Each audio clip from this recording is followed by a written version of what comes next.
Good afternoon. Welcome. We're going to get started. Thanks for being here. We have a full afternoon, so we want to get going. Welcome. We're really pleased to have you join us today for our symposium titled Navigating the Rapids, Colorado River Governance in the 21st Century. The goal of our symposium today is to really dig into the governance and policy issues around the Colorado River, how we manage the river, the various policies and approaches, and the different actors in the basin, from tribes to cities to farms. We're fortunate to be hosting a group of researchers from across the basin to share their experiences studying and engaging in decision-making and governance in the basin. Several of them are graduates of our university, so welcome home. We've been experiencing considerable pressure in our basin due to over-allocation, drought, and climate change. We've been attracting national and regional media attention in recent years. We can hardly open the newspaper without reading a story related to the basin.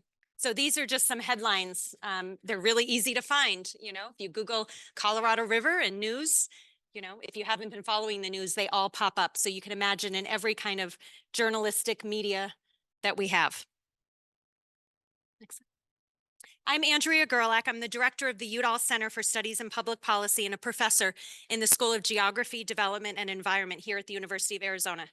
The Udall Center is an applied public policy center here at the university. It's named in honor of the Udall family. It focuses on environmental issues and indigenous governance issues. We're grateful for the longtime relationship, support, and partnership of the Udall Foundation and the John McCain National Center for Environmental Conflict Resolution. And a shout out to some of our partners, Stephanie Kavanaugh and Brian Manwaring, for joining us today. Thanks for being here. We're pleased that the Water Resources Research Center and CCAS here at the University of Arizona are joining us as co-sponsors for today's symposium. Our university, state, and broader region has certainly benefited from the leadership of both Sharon Megdal and Kathy Jacobs. They're both on the program, and you're going to hear more from them later this afternoon. So thanks for joining us. We also want to do a land acknowledgement to recognize that the university sits on the land and territories of indigenous people. Arizona is home to 22 federally recognized tribes. Tucson's home to the Yaqui and O'odham peoples. We recognize their sovereignty as Native nations. So here's our agenda for today. We're kind of mixing it up a little bit with the symposium just to keep you on your toes. We're going to start with a brief talk to set the stage and provide some background and historical context on the Colorado River. Then we have our first roundtable discussion of folks who are visiting, who are experts on Colorado River governance. Then we're going to go to our second kind of short, we call it Colorado River 102. So it's like you're taking the first class and then the second class in the Colorado River. And Colorado River 102 is more about the modern kind of current issues that are happening right now. So you're, you know, in the right kind of headspace and decision space. And then we're going to do a second roundtable. Our speakers and panelists are going to offer diverse perspectives on the river's stakeholders, decision-making processes, and the complex governance challenges. There's Q&A after each roundtable. Kathy Jacobs is going to wrap it all up at the end for us and highlight some key themes and trends. And Elliot Chu, the interim vice president for research, is going to close things out.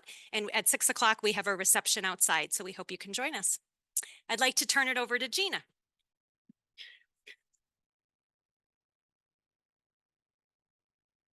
All right, and I'll just check if I can get this to work. All right, great. So my name is Gina Gilson. I'm a research scientist at the Udall Center, and it's my pleasure to be giving Colorado River 101. I bet there are some people in this room who could give a comprehensive history in their sleep, but it's my pleasure to make sure that we all start off on the same page. So let's dive in. The Colorado River is the largest watershed system in the southwestern USA. The basin covers around 250,000 square miles, which encompasses 7 states in the US and 2 states in Mexico. It originates in the snow-capped Rocky Mountains and travels 1,450 miles to the Gulf of California. Most of the river and the water comes from snowmelt. And along its course, The majority of the area that it passes through is an arid environment, with some parts receiving as little as 3 inches of rain per year. But despite these harsh conditions, people have been living around the Colorado River Basin for tens of thousands of years. The area has long been home to a diversity of cultures and practices, and there's evidence that groups such as the Mojave and the Hohokam were using irrigated agriculture 4,000 years ago. In Arizona, the Hohokam built complex canals, which are still at the heart of Phoenix's water infrastructure today. The first Europeans to arrive were the Spanish. In the 1500s, first looking for wealth, and then looking to convert the native population to Christianity. In the 1800s, there were a growing number of European Americans who were traveling west for fur trapping, religious freedom, and for mining in the gold rush. These early arrivals created the foundations for Western water rights when California miners would physically post their claims to water. This led to the system of prior appropriation, often described as first in time, first in right.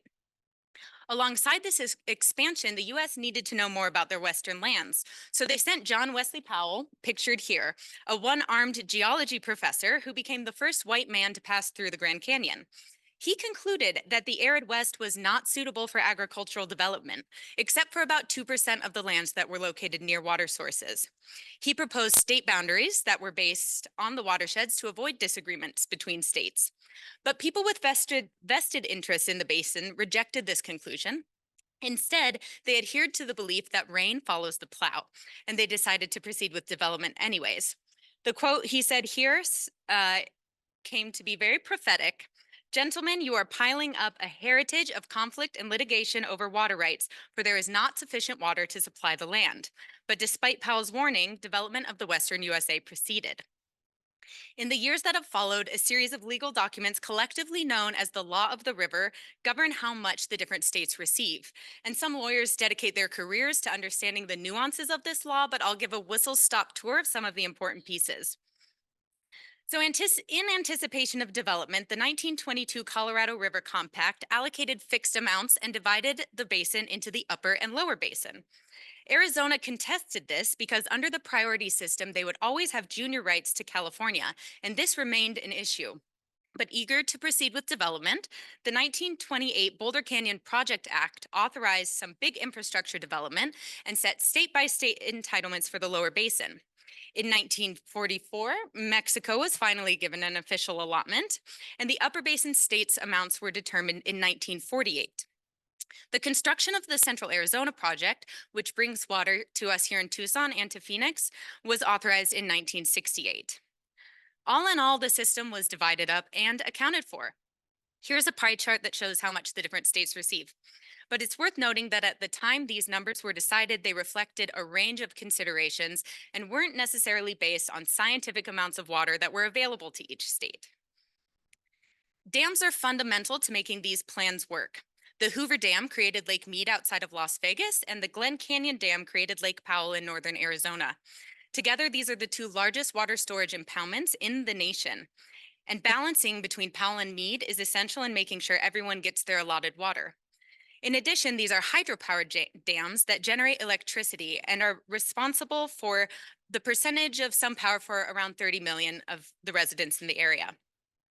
But the majority of water goes to agriculture. In fact, about 70% of the water in the basin.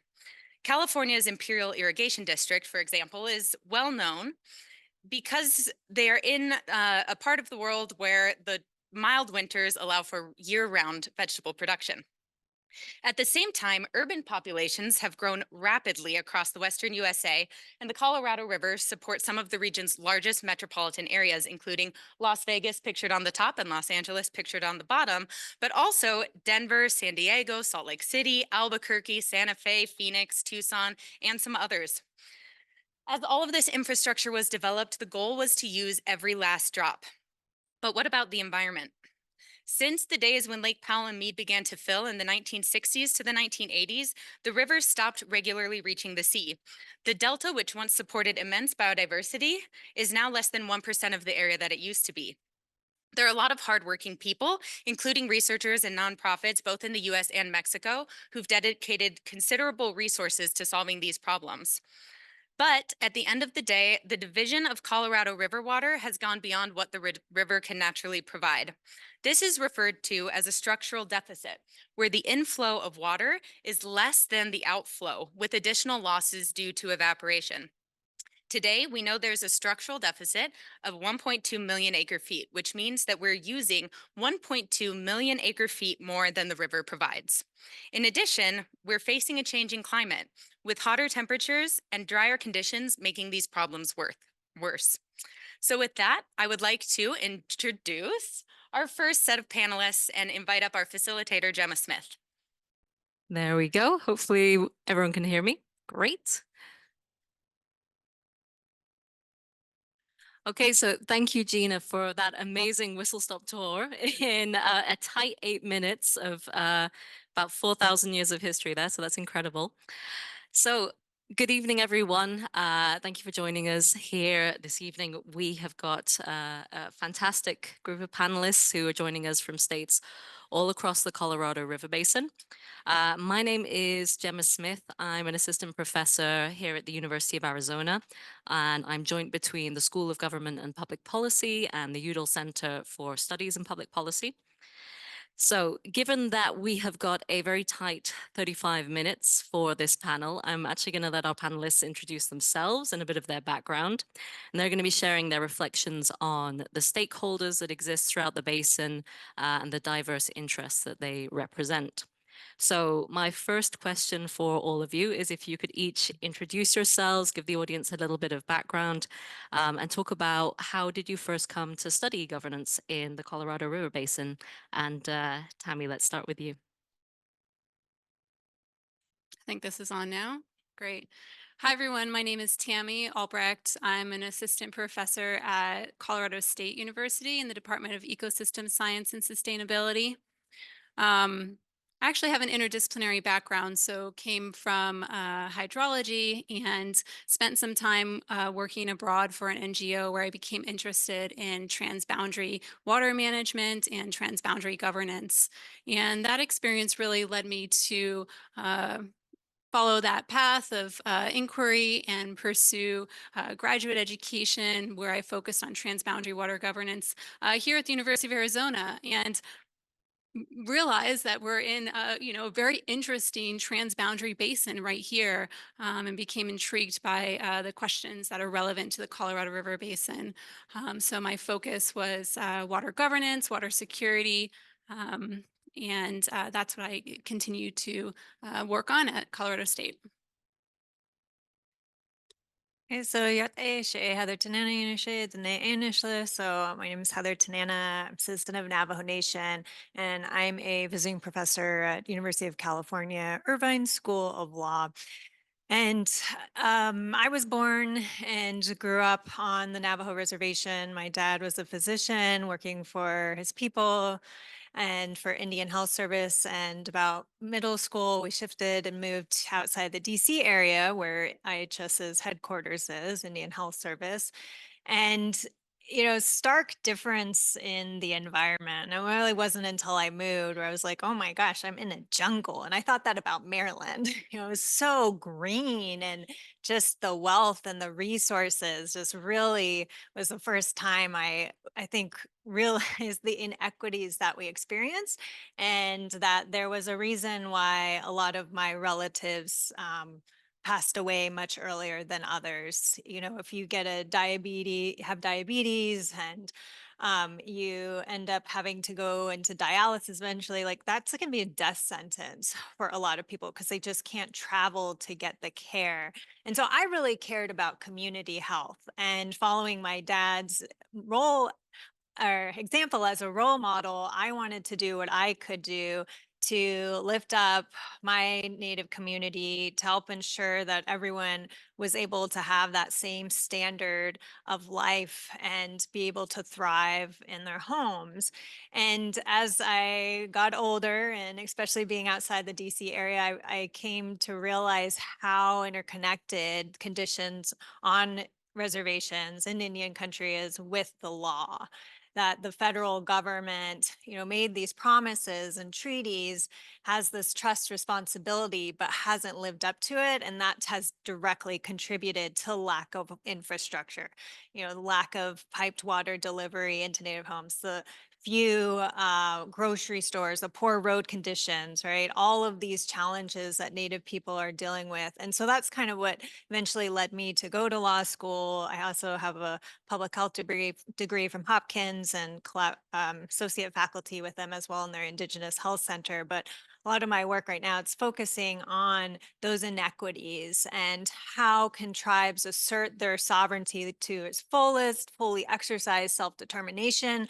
Well, I don't think they can do that unless the federal government upholds their end of the deal and allows them to exercise that capacity to govern their land and their people to the best ability that they can. And so clearly that brings up water a lot. And so that kind of led me into Colorado River Basin challenges, very, I don't know, Gina really highlighted this, but the lack of any tribal voice in the discussions around Colorado River management and its framework and how that's shifting now. So I'll leave it at that and pass to. Hi, I'm Tanya Heikela. I'm a professor at the University of Colorado, Denver, and I did my MPA and my PhD here at University of Arizona. And I first got interested, I guess, in Colorado River issues when I was a research assistant for the wonderful Professor Adela Schlager, who was my advisor. There she is, yay! I thought I would see you, you're in the back. My eyes are getting old now, so this was like more than 20 years ago. And Adela pulled me onto a research project that was looking at the coordination of groundwater and surface water use in Arizona, Colorado, and California. And that led to my dissertation. And at the time in the late 1990s here in Arizona, right when the Colorado River water was coming in through the CAP, they had more Colorado River water to use than they had the capacity to use. So they started doing things like recharge and putting it underground. And it started making me think, well, there are these systems here in the Colorado River Basin that are often very disconnected, but we're trying to manage them together sometimes not. And it got me thinking a lot about some of these transboundary kind of questions and around the institutions that govern water in these systems. And I then did some work also with Adela on some interstate watershed compacts and conflicts that arise around those compacts. And we kind of avoided the Colorado River Basin because it was a little too scary. And then I've also done some work in large scale ecosystem restoration programs across the US. And really, I've just focused on issues around how we coordinate the management of diverse institutions across scales in a range of systems in the US. So that's me. Hi, I'm Drew Bennett. I'm a professor of practice in the Haub School of Environment and Natural Resources at the University of Wyoming, and also affiliated with the Ruckelshaus Institute there as well. My work really focuses on the connections between agricultural production and the conservation of natural resources, somewhat kind of writ large, including wildlife and open space, recreation opportunities. So I guess I came to study Colorado River Basin governance. My first job out of master's degree, I was working for a land conservation organization in Grand Junction, Colorado. It was a group founded by Palisade peach farmers and later grew into working with ranchers in the region. And every single project I was working on, although we were caring about the land conservation efforts there and wildlife and things like that, it all came back to water. The settlement of the area was adjacent to the rivers, and all those resources were all interconnected to water. And so thinking about it dawned on me the consumptive use of the river is 70 to 80% in agriculture. And it just, this light bulb went off that if there's going to be solutions to these natural resource challenges in the Colorado River Basin, they have to be coming from ag, or ag has to be very much a part of those solutions. And so that's contributed to my work going forward, and still working at trying to identify some of those solutions. So thanks. Fantastic. Thank you, everyone. So Now I want to turn our discussion towards who are the stakeholders within the Colorado River Basin and what are the different interests that are present. So my question, maybe let's start with you, Drew, since you've got the microphone, is if you can explain, who are some of the key stakeholder groups, what are their interests, and what are the challenges that they're facing today? Sure. I think, obviously from an ag perspective, we have farmers and ranchers, and there's a diversity of ag uses throughout the basin. I can really speak more to sort of the upper basin, which is a lot of times, the ag production there is hay production. It's a forage, they're producing forage that goes into livestock operations. And so that's, at its core, that is an input to their larger business, which is livestock. And without that forage production, there's really no way to ranch in the West, because you have to feed animals over the winter. So that's, thinking about that connection and the challenges or constraints that they have. A lot of concern right now about how the status quo right now really benefits these agricultural producers. Many of them have most senior water rights in the system. um, but I think that the concern that's growing is that that status quo might change, and that there might be some pretty dramatic changes with the crisis that's unfolding, and how that might impact their livelihoods. Um, was working on a project. We were interviewing agricultural water users throughout the basin, and one rancher in western Colorado stated to me that he said he has the most senior water right in his system, his part of the system, but that if the taps don't turn on in Denver, then we'll see how much that's worth. And that really kind of stuck with me, that the writing's on the wall for a lot of folks, that they need to start thinking about doing things in potentially a novel way in order to kind of make it through this crisis. So that's at least in the upper basin, and I'm sure there's lots of other cases in the lower basin that are pretty dramatic as well. Different ag interests and how they're being impacted as well. Yeah, so I've been asked to kind of speak about the environmental interests and stakeholders in the basin, and um, there, are diverse environmental interests, and they differ from the upper basin to the lower basin across states, and certainly, environmental interests, I think, as Gina had pointed out in her introduction, weren't historically kind of at the negotiating table, so to speak, in terms of how we think about water allocation. And so there's been somewhat of a patchwork of efforts and endangered species driven efforts to kind of bring these environmental interests to the forefront. And they're often focused on, again, the protection of endangered species, but also water quality, more recently, some human health and environmental justice issues. And there's been, I think, a great growth in the number of environmental nonprofits that have been active and expressing their voice and interests in various decision-making venues across the basin, from the Nature Conservancy to Audubon to Trout Unlimited to Environmental Defense Fund, really trying to play a prominent role in bringing that environmental voice to the table in different ways. And certainly there's been research institutes like the Sonoran Institute working in that space as well, federal and state agencies that develop programs specifically for the protection of species. And there's been also a lot of science that comes into play around how do we better understand what some of these problems are around protecting environmental interests. And this is something Andrea Gerlak and I have been working on, trying to understand some of these different venues in the basin where these voices and science and information can lead to some learning about how to better manage environmental issues, whether it's salinity management or endangered species in the upper Colorado River Basin, or selenium in the Gunnison River Basin. So these are all big challenges across the basin, and the interests, though, while there's voice there, they're often very fragmented and not necessarily coordinating very well.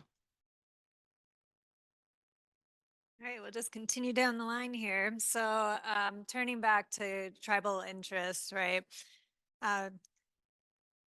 Sorry, Gina, you went so fast. I'm like, I think you said there were the 30 tribes in the basin, the federally recognized tribes. And, you know, going back to a 1908 U.S. Supreme Court decision, tribes have water rights in order to meet the purpose of their reservation. So just think about that. That was 1908 when the U.S. Supreme Court made that ruling. And then, you know, not that much longer, 1922, when all the bureaucrats are getting together, you would think they would recognize, hey, tribes have a real significant interest here. Maybe we should include them. And no, instead you get this little provision, you know, in there that nothing in the compact is supposed to impact tribal water rights, you know, basically this wild Indian clause that they threw in there. Um, and so I think though, and what others have spoken about this as well, when you lay up that time frame of what was happening in 1922, and really honestly up until the 70s, that's when we've entered our current self-determination era, heralded in by President Nixon of all people, that we want to support tribes, they should continue to exist. You know, before then it was agriculture, being farmers, that's the productive way to be an American. And for tribes, they either will cease to exist, being terminated, extinguished, or fully assimilated into the American system. And so, you know, looking backwards on it, it doesn't make it right at all. But that was the U.S. policy, and it's taken a really long time. I think honestly, I think like last 5 years is when you're finally hearing, yeah, tribes have significant water rights and interests. They need to be key players in determining how the river is going to be allocated. So settled water rights account for roughly 25% of the average river flows, right? That's a lot of water. And unsettled, unquantified tribal water rights, there's still 12 claims out there. That could potentially be a lot of water. And where is that going to come from when we're already allocated? It's a challenging question. And I'll just also throw out, there's an interesting debate out there on terminology as well. I think many tribal nations would be saying, we're not just stakeholders. We're not the same as these other users. We're tribal nations. We're sovereign governments. We have these legal entitlements. And so that's there as well. Thanks. I guess I'll give a bit of a perspective on the urban water users in the basin. We've continued to see just rapid growth in urban centers in cities in the basin, and even states in the basin have been some leaders in growth in the past few decades. So what cities are concerned with now is really increasing their long-term water security and trying to support this continued population growth and economic growth that they're experiencing. And then some cities on top of that are trying to do things like reduce their reliance on groundwater or reduce their reliance on imported water if they import water from the Colorado River Basin particularly. And so we've seen a lot of good progress in recent years in cities reducing per capita water consumption. And so this is a really, positive trend. They've been doing this through aggressive water conservation programs and system improvements that have reduced some of those numbers. And we're seeing these reductions even though there's continued population growth. And so some of these strategies are helping. But I think that there's, continued challenges with cities kind of in the metro area that are kind of in the suburbs that do need to increase their water use in order to grow at all. And so there's still kind of a variety of challenges that cities are dealing with. They've also been really looking to innovations in water recycling, potable reuse, desalination. So really kind of looking at these infrastructure solutions that are also quite expensive. And so there are these trade-offs in terms of, especially for large cities, spending a lot of money on these projects and trying to also keep their water rates reasonable and not pass that on to the consumers too much. And then also kind of considering some of the environmental impacts of these types of projects, desalination, for example, or new water importation schemes, as well as environmental justice aspects of some of these projects. For smaller cities, I think some of the challenges are really around capacity and funding to implement more conservation efforts and also to acquire a better diversity of water sources. And so smaller cities are kind of in a different boat when it comes to these challenges. Thank you all so much. I think it's so useful to get that landscape of the urban, the tribal, the environment, and the agricultural different, well, just whole diversity of stakeholders that exist in this one basin. So trying to link up a little more now between kind of those different groups.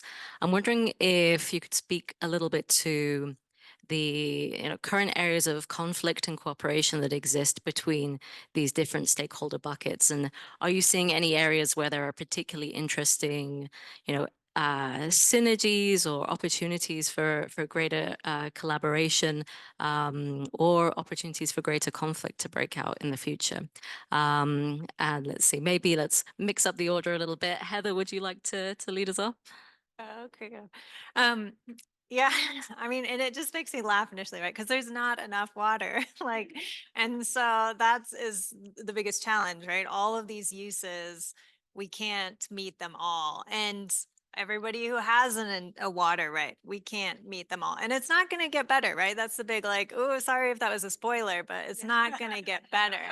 And I think one of the positive things for me has been one, there's just I don't think the debate on is climate change real is quite, yes, it's not to say it's some people don't believe climate change is happening, but it's really different than 10 years ago, 20 years ago, certainly 1922, right? No one was thinking climate change is going to happen. We have to really plan. And so I think this urgency and need to take action has forced people to talk to one another and to realize like we can't continue with the status quo.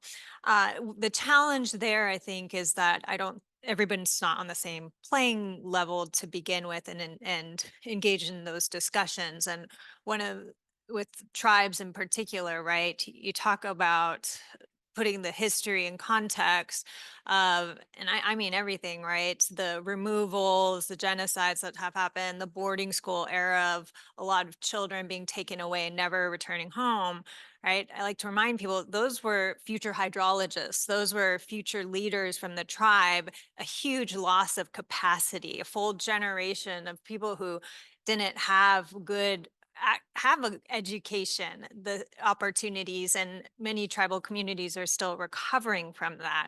And so while they are entitled to a lot of rights, a lot of water, it's difficult to fully exercise that right. And that's why we have Native American homes who are 19 times more likely to lack piped water delivery than white households, right? This is why Navajo Nation has 30 to 40% roughly of their residents who are going out and having to haul water, and hauled water is like 67 times more expensive. And, we talk about urban users trying to use less. There's, again, data, different estimates out there, but on average, something like 70 to 100 gallons are used a day. Navajo Nation homes on average are like 7 to 9. Right? Just because water is so much more difficult to attain. That's an inequity I don't think we can disregard. And I think we need to resolve and address the capacity limitations and the structural deficiencies that are there before we start talking about, well, everybody needs to give in and do less. You just can't keep us on these same different levels. I think that has to be accounted for somehow in these discussions. And to be fair, again, in the last couple of years, because say the tribes that have their quantified rights, the 25% that they're entitled to, they're not using that water because they don't have the infrastructure. And meanwhile, the federal government intentionally invested in communities off reservation, right? We have all these extractive industries of like the coal mining industry on Navajo and Peabody that went to electrify Phoenix, right? All these benefits have been for off reservation, all of the harms on reservation. And so that, I think it just has to be part of the discussion. Now it's hard because the tribal water interests generally in the basin, right, are being counted against what the state allocation is. These are hard discussions, but we can get through them and make sure people are able to negotiate or have that same negotiating power to adjust for past historic inequities. That's what I'd say. And now should I go? Beep, beep? Let's see. Would anybody like to hello on from that? That's hard. That's a hard act to follow.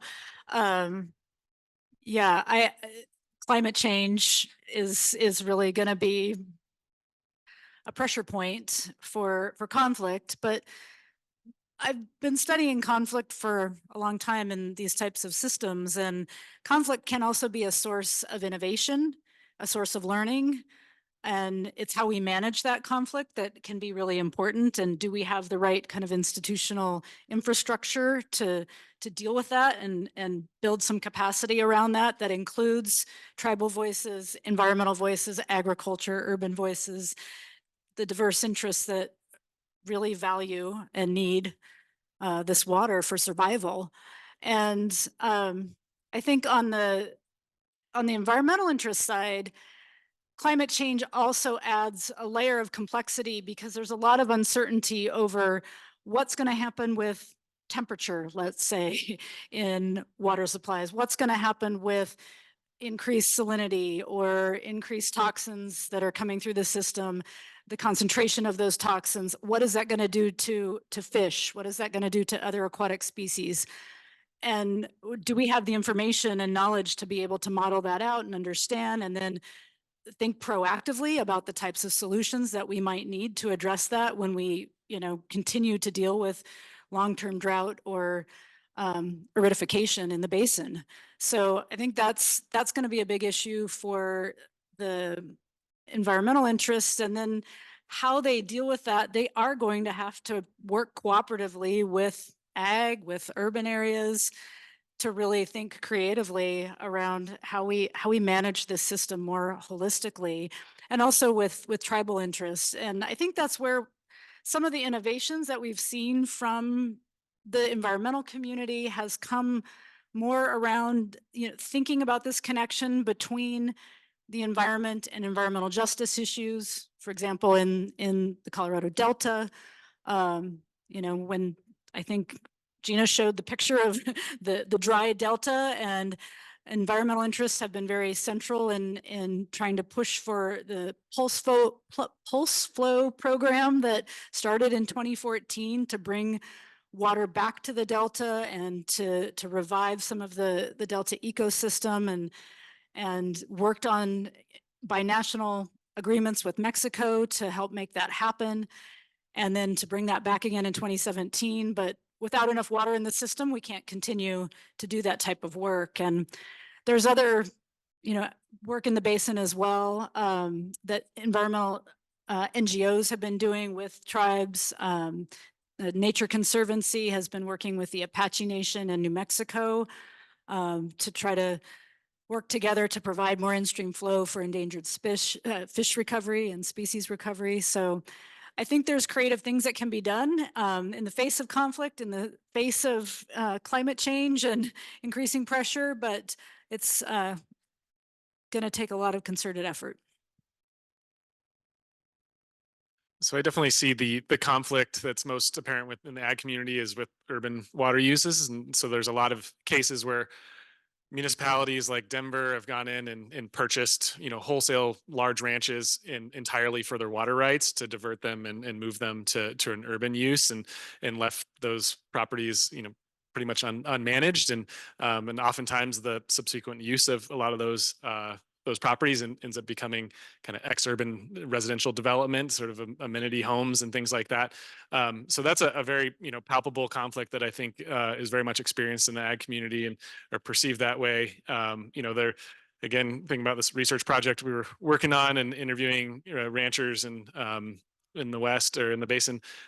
Many of them, I almost think it was close to 100% of the probably 24 interviews we did reference Las Vegas. They point like they have these water fountains and golf courses, and it's just, this wasting this water, not recognizing that Las Vegas is one of the most efficient, at least on a per capita basis, cities in the world. But at the same time, ag is being vilified by urban residents as, being wasteful, especially in the upper basin. You have this flood irrigation system where water is being diverted and over put onto the fields, but not recognizing that most of that water actually returns back to the system. And it often returns back to the system later in the season when water is not very abundant in the stream and it comes back at a cooler temperature. So I see where there's opportunities then is in some new emerging partnerships in the environmental sector working with ag, at least in the upper basin, of really trying to recognize how those systems can be managed in ways that maximizing these sort of co-benefits to wildlife, to in-stream flows and things like that, of working with those traditional in a much shorter time period than indigenous people traditionally using the land. But, these flood irrigation systems that have been in place for, around 100 years that really are mimicking what the floodplain was doing prior to, European Americans coming and settling the West. So I see a lot of opportunity to think about these partnerships that might emerge. And just one last little anecdote is I think this sort of crisis spurs potential innovation in the basin or thinking outside the box.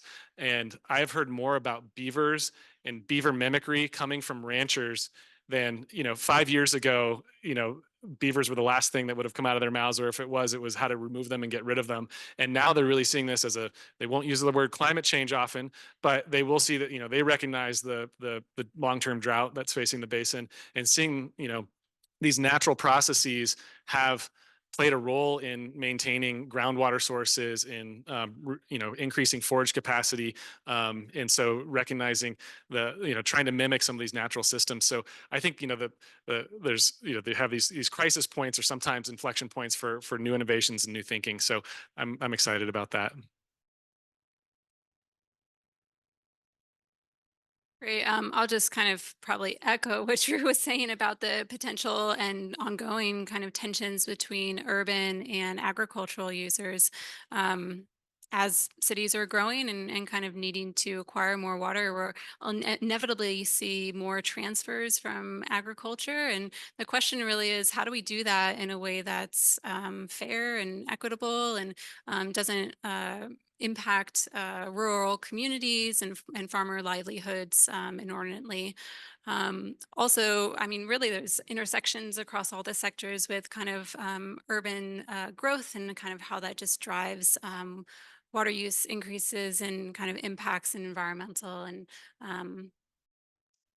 water being purchased as well from Native nations. So really there's a need to improve our cooperation across all the sectors to really just move toward a more sustainable and also equitable way to manage these cross-sector interactions.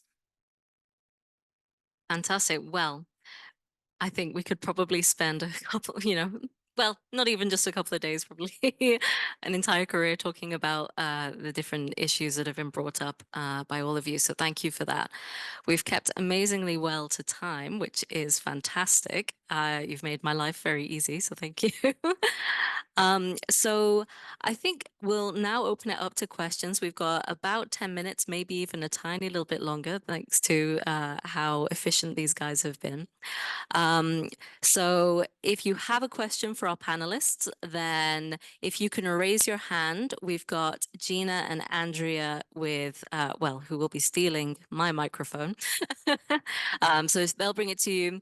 And if you could just indicate whether your question is for the whole group or for an individual.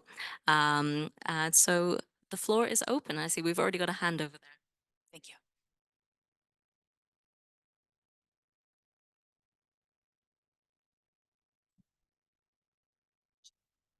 Okay.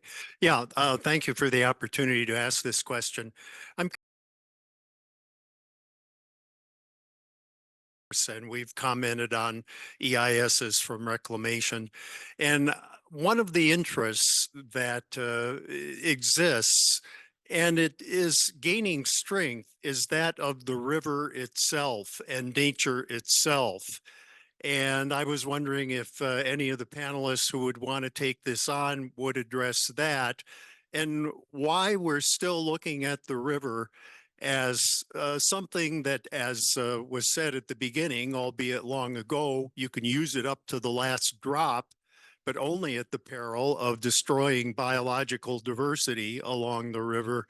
Why aren't we talking about this now? Why isn't it represented in governance? And I noticed our second session is going to be elephants in the room. So perhaps I am one of those elephants in the room.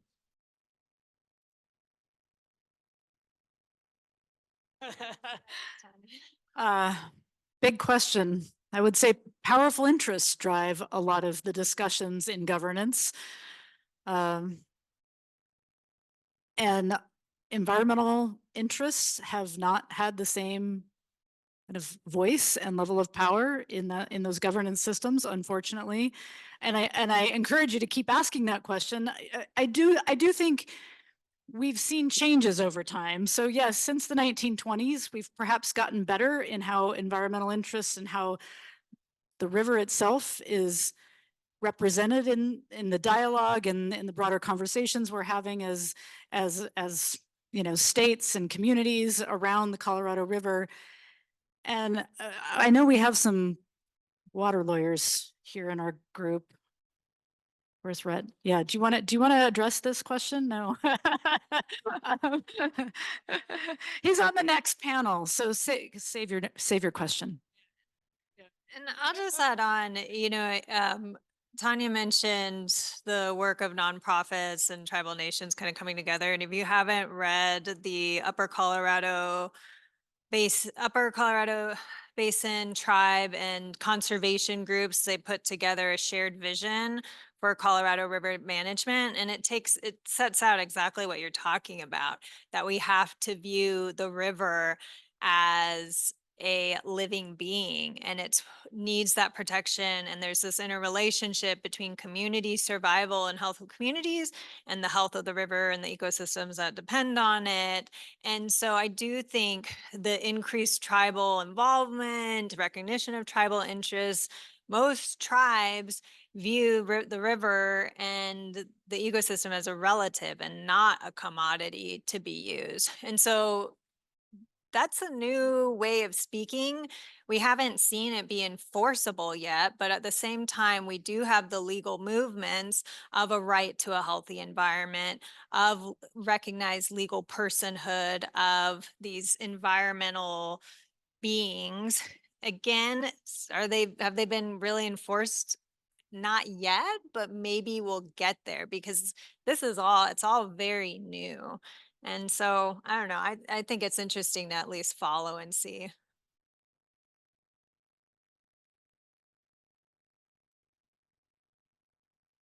I'm on, and I want to spring off this issue about environmental influence, tribal influence, because right now, as I'm sure everyone in this room knows, the 7 states are locked in negotiations and not getting very well. And what they're all arguing about is one thing and one thing only. How much water is my state going to get, or is my basin going to get, versus how much water is the upper basin versus the lower basin. And my question is, does anybody see anything going on in that discussion or in the framework being laid out for post 2026 where there's going to be room for these other kinds of issues and concerns to be introduced? Or do you think it's still going to be how much water does the upper basin get and how much water does the lower basin get? Just curious. Another question. Do you want to save your question for the next panel? I see Elizabeth's itching to answer this question, so hang on there. Yeah. Yeah, I think you will, right? Talk about this a bit? Yeah. Yeah, it'll come.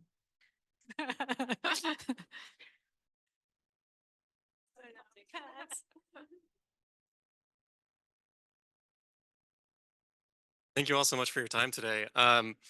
It's super useful to kind of talk about categories of interests in the river, but I've been thinking a lot about how within each of these groups that you're representing, there is a lot of kind of diversity within the diversity, a lot of division among the different groups. For example, in Arizona, I've experienced kind of increasing division among previously unified agriculture, Central Arizona agriculture kind of pitting itself in different ways than Western Arizona agriculture along the main stem of the Colorado River. What's been each of your experience kind of with that internal diversity, and how do you think about what to do with that going forward? Yeah, I think your example about ag is spot on. And it looks different, and there's a lot of diversity in the crops in the Imperial Valley of California and in Yuma, Arizona.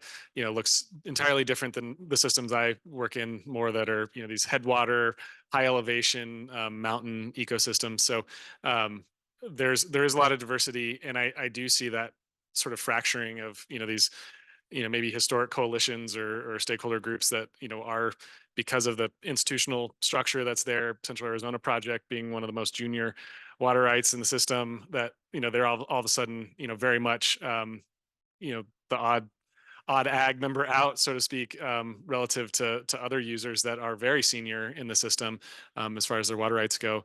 I think in the upper basin, it's a little bit more, the ag is a little bit more uniform than in the lower basin, but there's tension between ag interests in the upper and lower basin as well.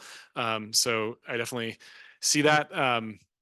It's hard to sort of see what that means and where that's going, and what the significance. I don't know if I quite can look in my crystal ball and see that, but I think you're right to point that out, that there's, these interests are, we're sort of talking about these in broad terms, but they're much more diverse. Yeah, there's a lot of heterogeneity in environmental NGOs and the organizations that also work on studying and analyzing the environmental interests. And I think in the environmental NGO arena, those differences often come out in terms of the strategies or the tools they want to use for advocacy or influence in the basin, and whether or not you want to go with more of a legalistic approach in terms of filing lawsuits versus a collaborative approach versus something in between versus I don't know, something wholly different. And I think there's also some differences in that world between these kind of big national kind of organizations versus some that are more local and state-based or community-based. And I think one of the challenges is getting a shared common voice then when you do have these disparate issues. And kind of back to the previous question around, when are we going to see more of a prominent voice in the environmental arena? Well, it's hard when that's a very heterogeneous voice. Yeah, and just well, yeah. No, I just real fast. I mean, the 30 tribes, right? Like, there's no way you could be like, you get one voice for the 30 tribes. Like, no way. Because, and again, it's a little, yes, shared common experiences, but they're separate tribal governments. Some tribes care more about the management, they have more of an interest, and others don't. And so that's been the big discussion point of how to meaningfully involve tribes. Does it literally mean 30 seats along with the 7 different states? Is that practical? And it's probably not, but also the bigger thing is that's probably not what all the tribes want. And so I think it's been turning on, like, how do you allow those who want to be engaged, and those who don't, that's up to them to decide. But yeah, I mean, there's just no way you could have one voice there. I think, yeah, it also applies in the urban sector. Particularly, I was mentioning before, kind of the different struggles that small cities and larger cities are facing. in kind of reducing their water use and diversifying their water supplies, trying to increase their water security. We've seen some like interesting collaborations from city to city in some cases, whether that's water banking or investing in infrastructure in one location that'll kind of offset withdrawals from the river in another location. But then we see other examples of a lack of cooperation, the Rio Verde foothills that got cut off of their water service. So there's certainly a diversity of challenges there and need for improved cooperation. Yeah.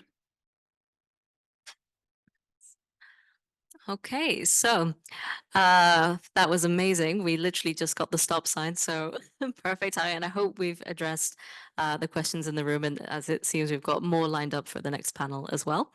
So that concludes our first panel. If you wouldn't mind joining me in just giving a round of applause to our panelists for sharing their insights. Thank you all so much.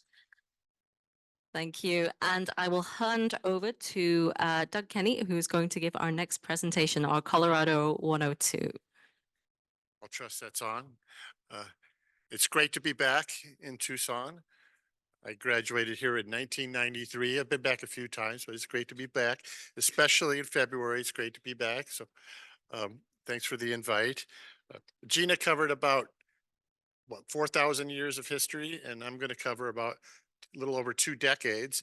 I'd argue that as much has happened in these last 2 decades, maybe has happened in those previous couple thousand years, at least in terms of controversy here. So I better get started if I'm going to get through this. All right, here we go.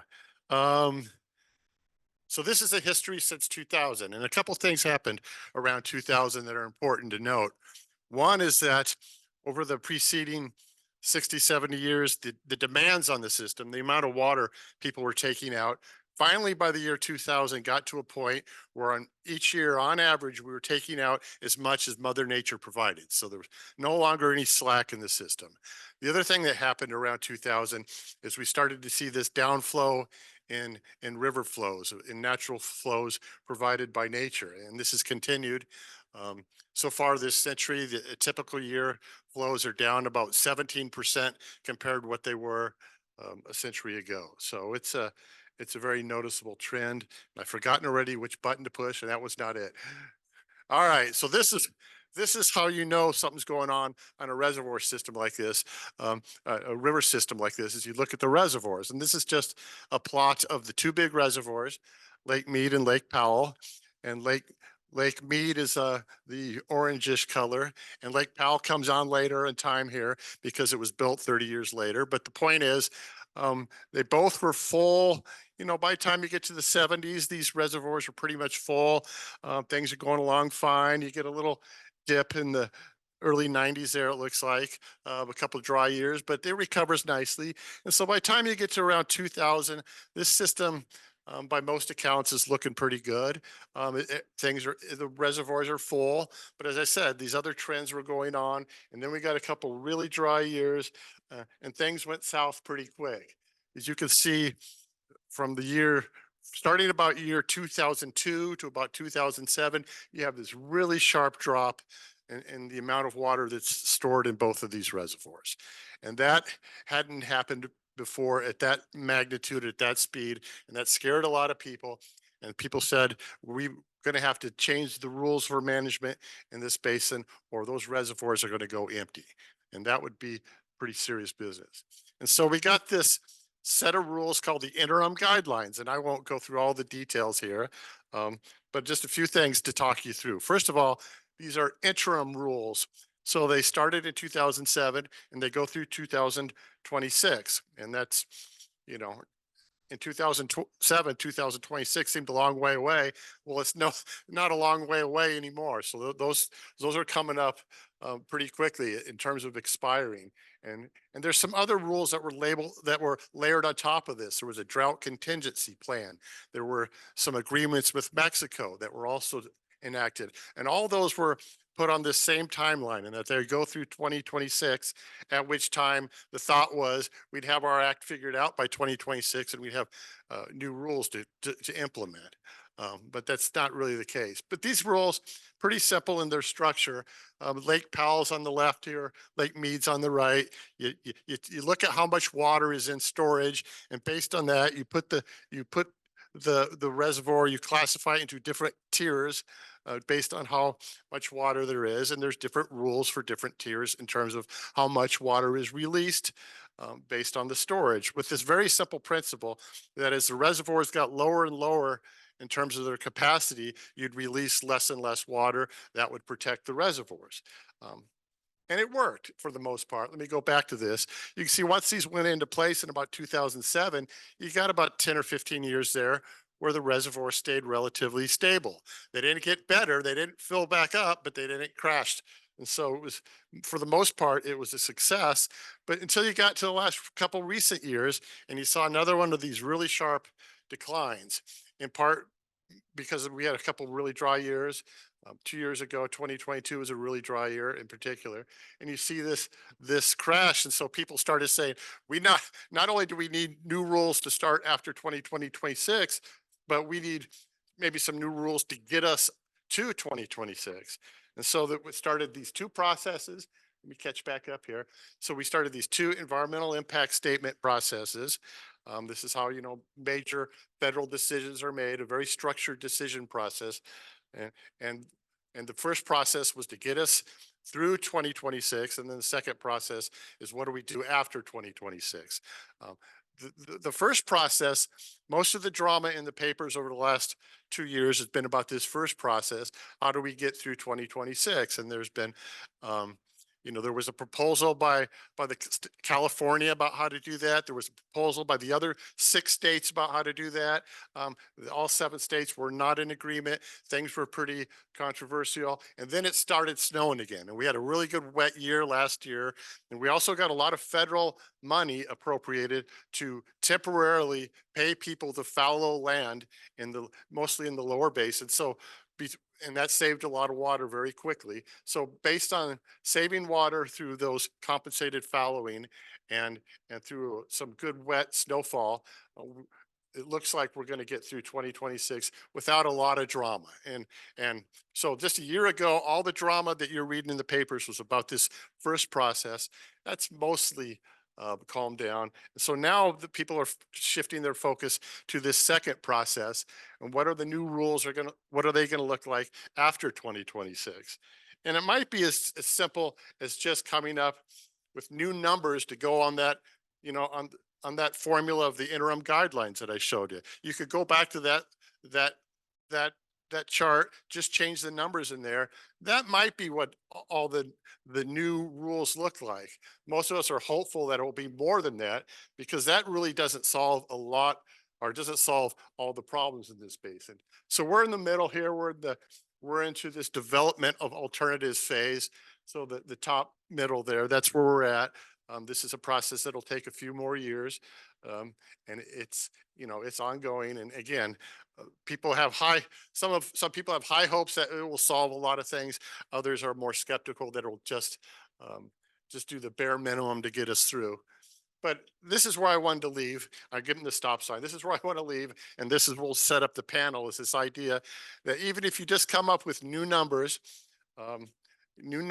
for the reservoirs about when you store water, when you release water, it doesn't solve a lot of the big thorny issues in the basin. You're still going to have these disputes about when there is not enough to go around, how this is shared among the states.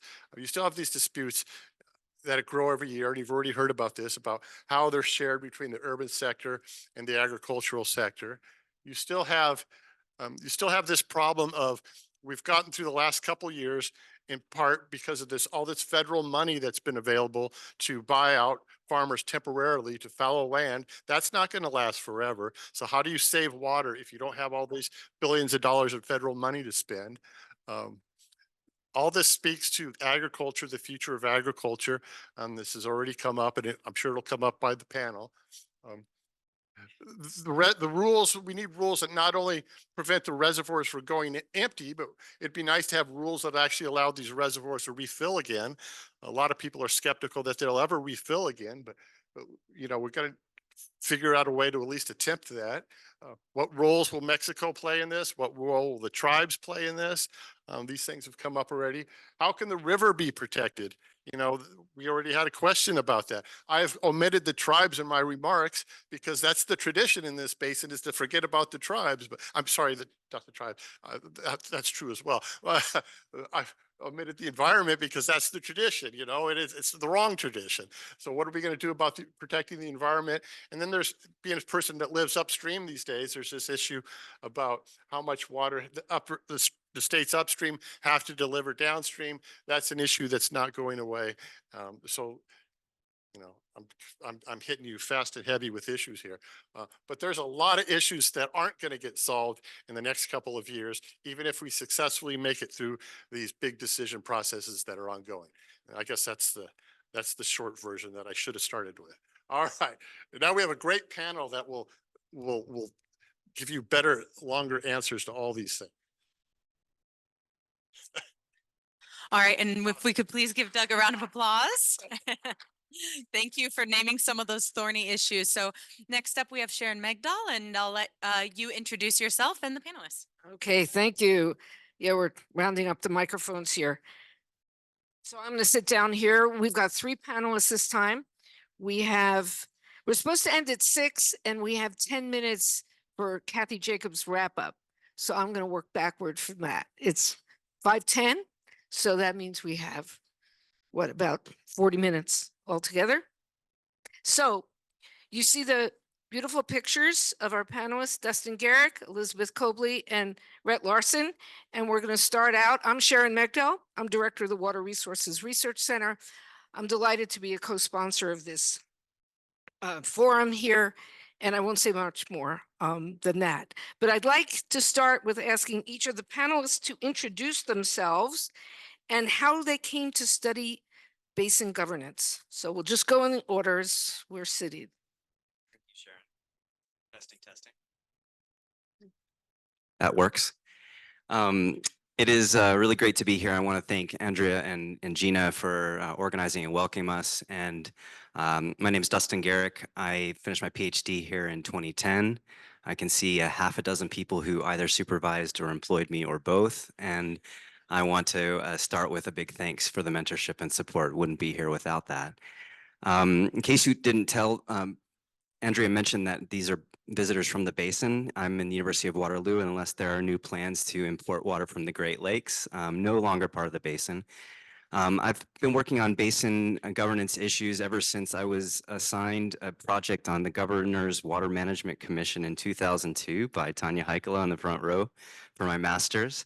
And ever since then, I realized how important rivers and water are for understanding big questions about how and when people and communities work together to cooperate, to share resources, to manage conflicts and all the other issues that we've been discussing. I came to University of Arizona in 2004 and worked with Kathy Jacobs right during the focusing event when the Lake Mead was declining rapidly and leading to the negotiations that ended up with the interim surplus guidelines. And when I came time to do my PhD proposal, I went to a member of the committee and said, I'd like to look at binational restoration of the Colorado Delta. And I was told in 2005, that's the most overstudied problem in the world and it's hopeless. So don't listen to all of your advisors, and none of those advisors are in the room, by the way. But it set off really a journey of learning from other places in the world, first in the Columbia Basin and then the Murray-Darling and elsewhere, from regions that were facing similar challenges of over-allocation and particularly reallocating water from and sharing water between agriculture and environmental interests. So I have now, in my role at the University of Waterloo, been increasingly focused on the link between water and development, water and community economic development, because many of the drivers of these problems and the solutions to them lie in connected discussions around how communities and economies are adapting to a drier world. Stop there. You live in a wet place. Yes? It was a conscious choice. We'll leave that behind. Hi, everyone. My name is Elizabeth Cobley. I am an associate professor at the University of Nevada, Reno in the political science department, where I'm also the associate director of our graduate program in hydrologic sciences. So I get the fun job of spanning the social and physical sciences in a lot of my work. I came to study basin governance through a sort of circuitous path, but it all seems like it makes sense in the end. I grew up in Arizona and I did my undergrad at the other Arizona University. Sorry. And then I moved to the Upper Basin, where I was at the University of Colorado Boulder for my PhD. And now, being in the great state of Nevada, we consider ourselves like one of the most neutral players in the basin. So it's been fun to get perspectives from all different parts of the basin throughout my career working on the Colorado River. While I was here in Arizona, starting all the way back in my undergraduate work, I was really interested in how people talked about the environment. At that time, I was studying poetry, and that's shifted a little bit. Part of the reason for that shift is there is a biologist in the room who convinced me to get on a boat and help with some razorback sucker monitoring about 15 years ago. And it was my first time on the Colorado River, and I think I've just always been excited to understand these issues ever since. Understand why, as a kid growing up in Phoenix, I was seeing water run through canals in the desert to my house, those sorts of things. So yeah, ended up in Colorado, did my PhD in environmental studies, and I primarily work on issues of collaboration in the Colorado River Basin. And I'll talk a little bit more about that when I kind of talk about my elephant in the room. But I think, there's kind of a long historical narrative that the Colorado River is so conflictual. It's, the most litigated, most debated river in the world. And then we sort of saw this shift in maybe the last 2 decades where the Colorado River became really collaborative, which sounds great, but we also are still dealing with really rapidly dropping reservoir levels and all of these other challenges. So I think there's a lot to probe and question about how we do collaboration, what that means for success in the basin. And so a lot of my research revolves around that. And I will pass it off to Rhett.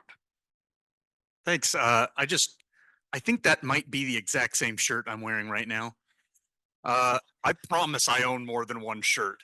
I own like 7 shirts. So, my name is Rhett Larson. I'm on the faculty at Arizona State University, Sandra Day O'Connor College of Law. I got interested in water law in a very interesting way, which is I'm from Yuma, Arizona originally. That's where I was born and raised. For people who, there you go, Yuma forever. So for people who don't know where Yuma is, it is right on the Colorado River. It is right where the Colorado River meets California, Arizona, and Mexico. So when I grew up, I only knew 2 kinds of grown-ups. All grown-ups were either soldiers or farmers. And both of those jobs seemed really scary to me. The only grown-up I knew who wasn't a soldier or a farmer was a water lawyer. And everybody seemed to want his opinion about all kinds of things. And I thought, that's what I want to do. So I've been passionate about water law and policy since I was a kid. And my work now focuses on I do a lot of work on disruptive effects of technology on water rights regimes. So how do new technologies in water conservation, desalination, cloud seeding, how do these new technologies disrupt the way that we share water? How do they help us resolve and sometimes aggravate water conflicts? All right, that's great. So now we get to the marquee part of this panel, the panel that naming the elephants in the room. So that's my next question. And I'll let you go in what order you'd like. Elizabeth, I think you're ready to run with this one. So yes, what do you see as the elephant in the room? What are those big governance challenges that are right there, so big yet so challenging? So Sure. Elizabeth, let's start with you. Yeah, I'll start off by saying that I think when I talk about the Colorado River to colleagues, to my students, they tend to ask, how did we let it get so bad? How did we let this crisis emerge? So many people have been doing amazing science and amazing studies on this river basin for so long. Like, how did we get here? And why isn't someone changing it? Why isn't someone fixing it? And my kind of silly answer to that, but I think it kind of encapsulates how things work in the Colorado River Basin, is that there's no king or queen of the Colorado River. And what I kind of mean by that is governance and responsibility and authority in the Colorado River Basin is extremely fragmented.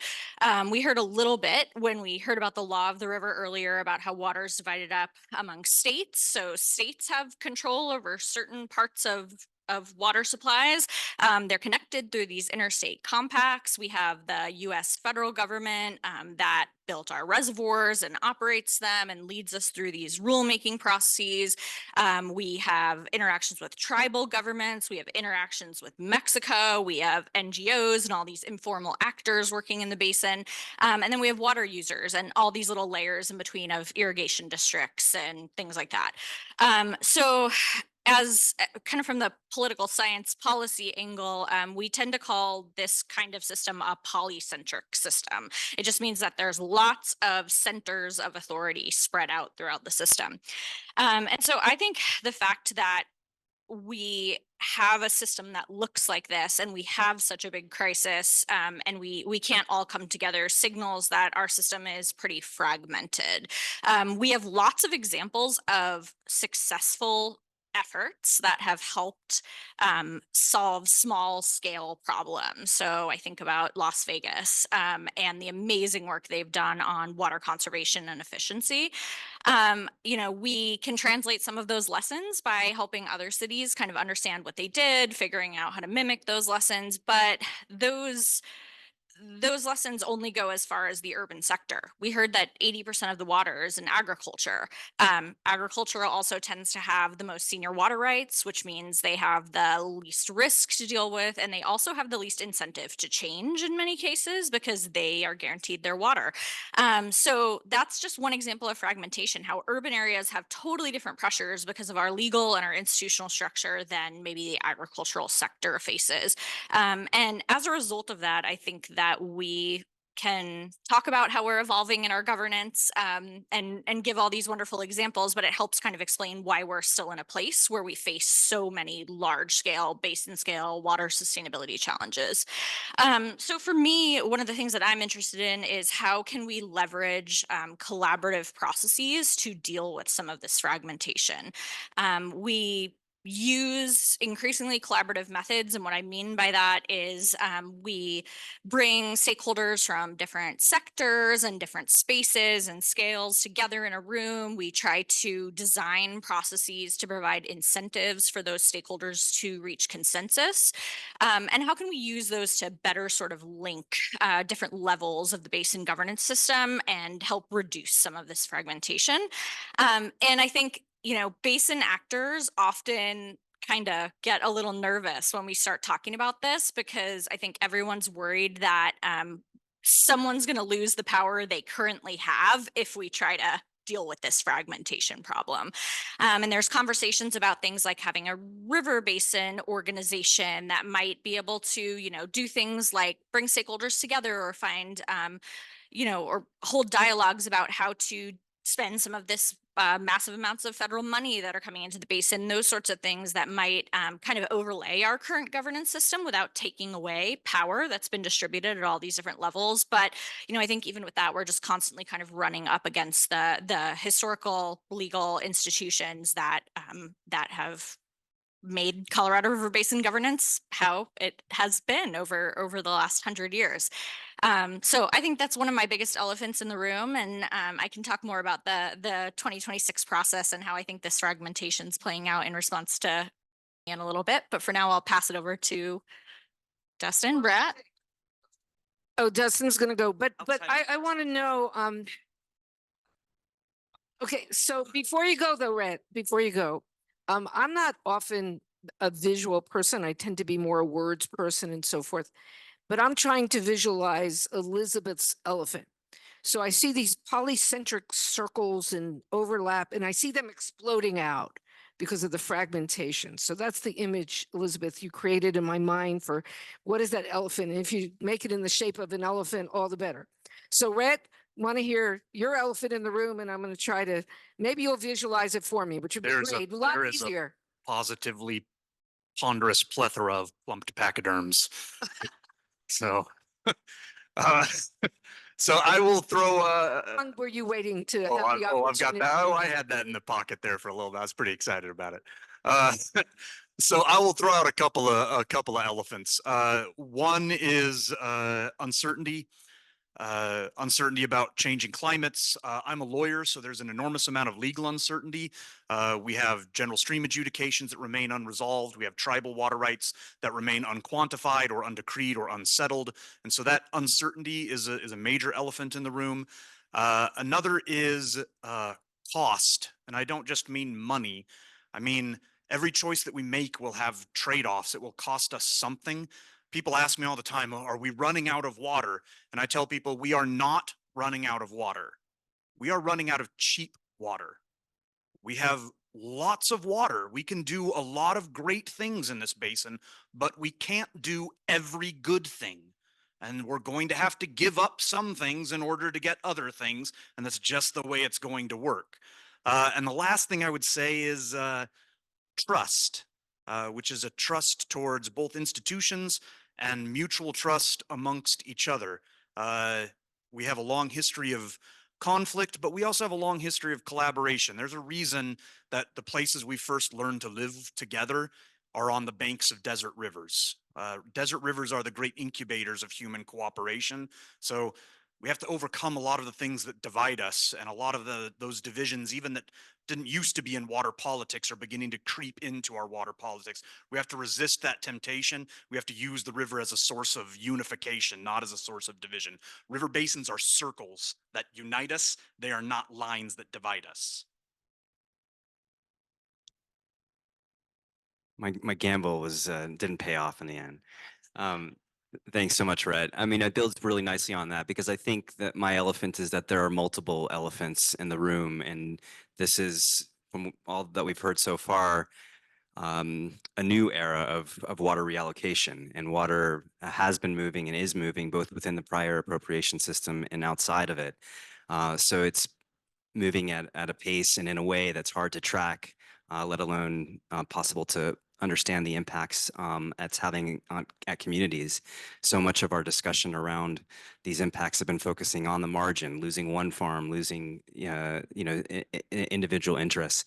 But now we're reaching thresholds. So the elephant in the room would be the La Paz County, the Owens Valley, the Crowley counties, which are specters that are in the minds of those thinking about the creative solutions and collaboration. And so I know that we're running out of time, so I'll keep it concise, but we can build on that in the solutions. Okay, so that's great. Red, I have to say, I had a little hard time visualizing your elephant.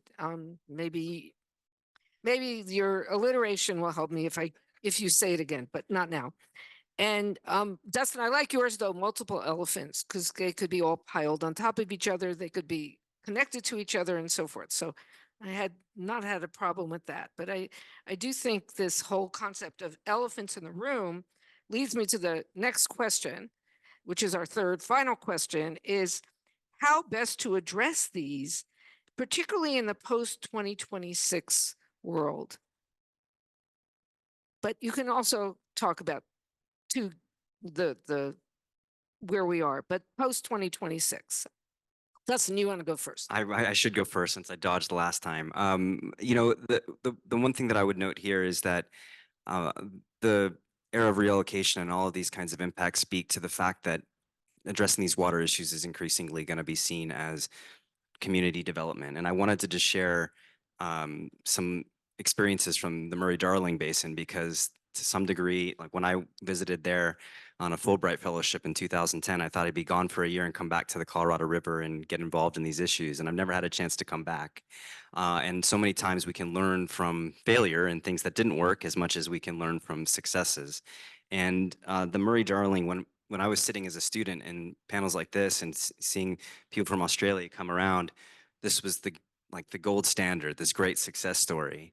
And then the thresholds started to hit, and the plans for achieving basin health, both culturally and ecologically, led to threshold shifts. communities losing 20, 30, 40% of their water. And this was done in a very technical closed process. We could think akin to relying on just the river system modeling without bringing in all the community components to it. And there was a lot of concern about fragmentation and the slow pace of adaptation. And it led to a federalization of their decision making and a lot of backlash from the communities. And at the time, there was a great book called Basin's Future, which was put together by a number of academics at Australian National University. And social science in Australia at the time was dominated by economists. And one of the people who came in the room was a sociologist and said, we've got this all wrong. We need to be looking at these questions as questions of community transition, structural adjustment, the kinds of things that are happening in all parts of the world. And as a visitor here, seeing the elephants in the room that Doug put up, being very similar to the ones that would have been in Arizona Department of Water Resources in 2004, I think tackling these as community transition strategies can make a big impact.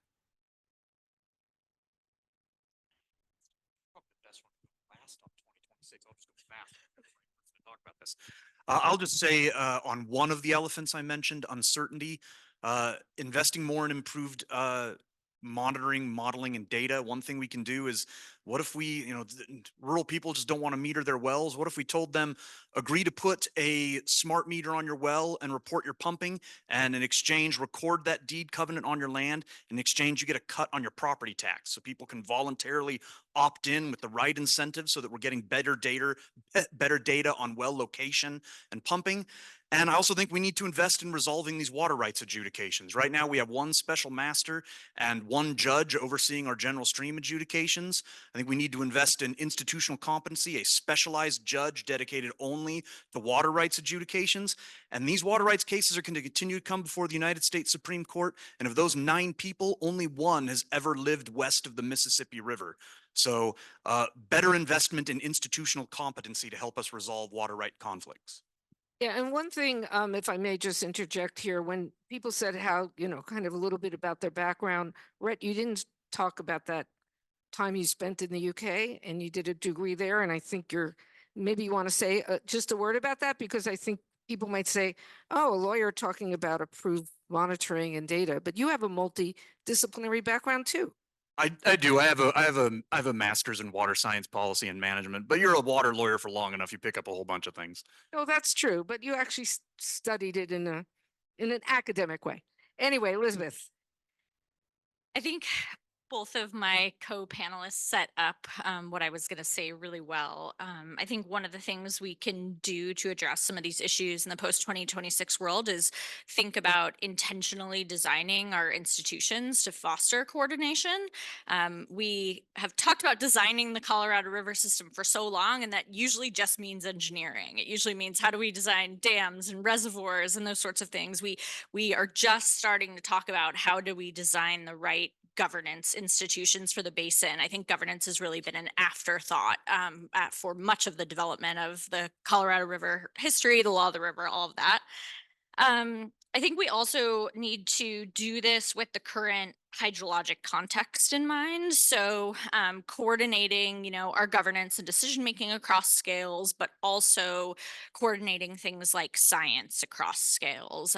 We've been together all day talking about some of these issues and how we might, have great monitoring in one area, but it's lacking in another area. And we're making guesses about how groundwater is connected to surface water and what pumping might do. And, better coordinating those scientific efforts to inform governance, I think is a big important thing.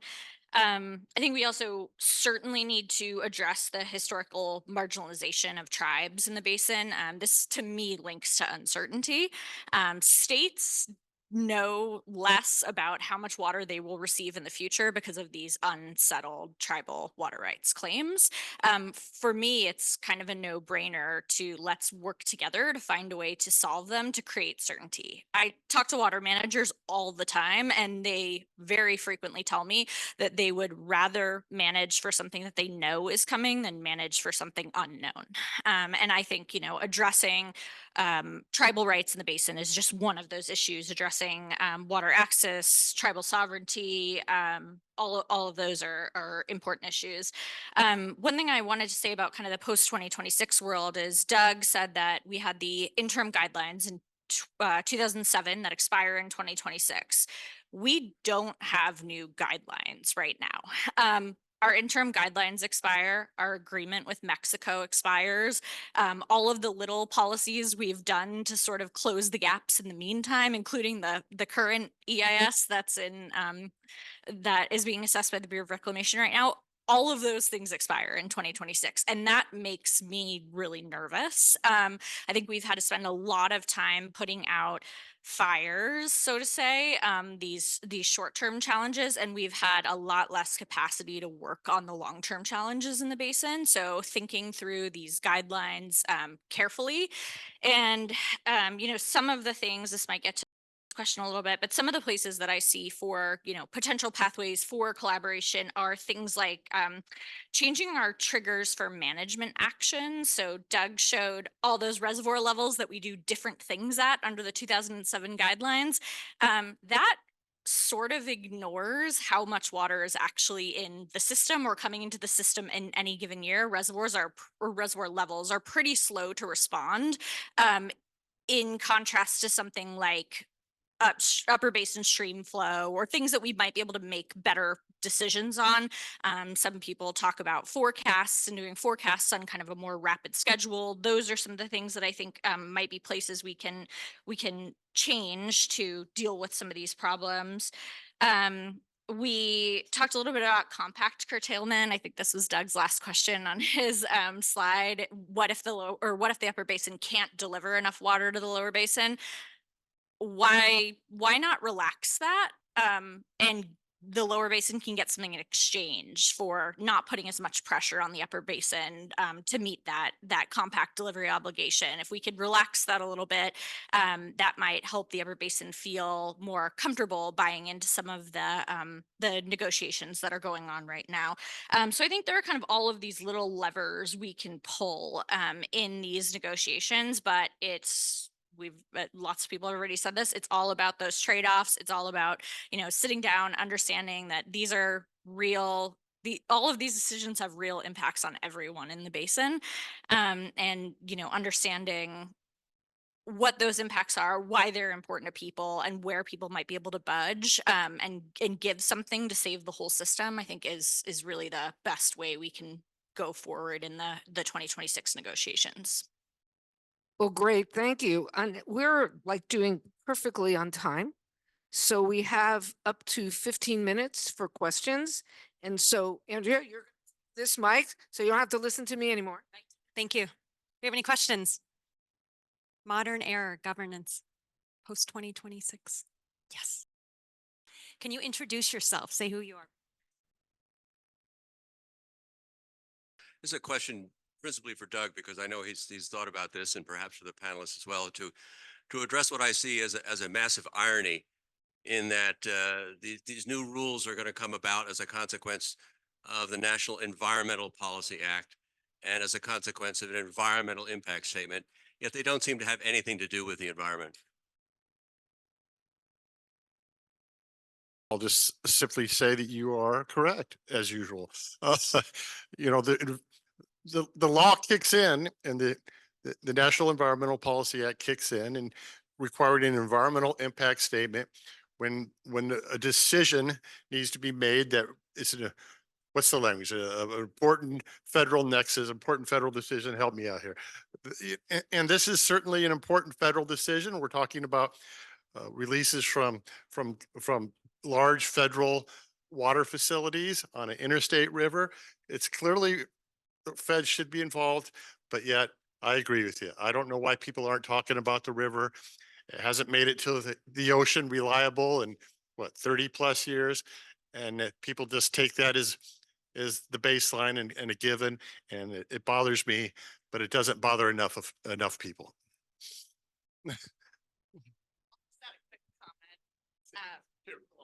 Thanks. Is this on now? Yes. I think that's a great point.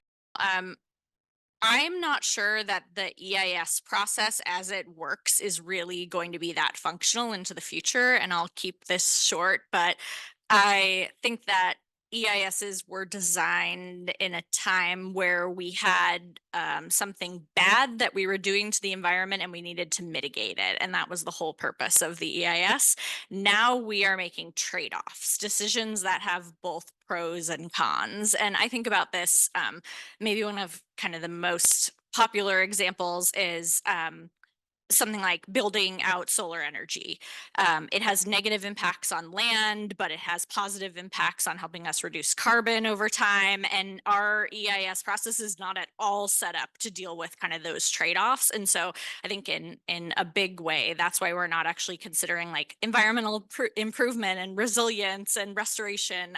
We're still in an era legally with the EIS at least of mitigating negative impacts on the environment, and that's it. Questions?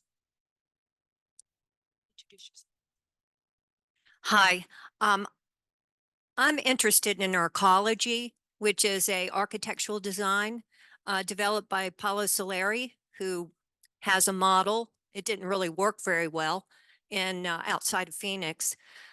Why can't we try something really revolutionary in solving this problem?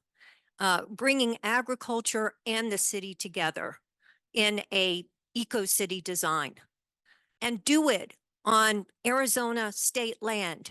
Have it a federal project that the whole country can get behind, because it just seems like what we're dealing with is settler colonialism. That's what the problem is. And we're seeing it all around the world. If you look at what's happening in Israel, it's the same problem. So let's do something different. Let's do the innovation.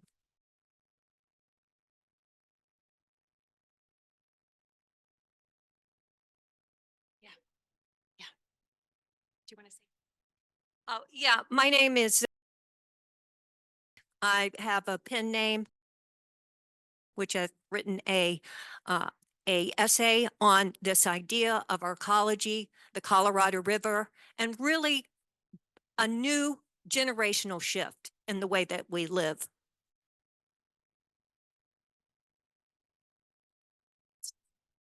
I think maybe a quick response to that. This is not something I've looked into, and I'm excited to follow up on your work in this area. I think one thing that we maybe don't think about as much in the West is the scale of agriculture in so many places. And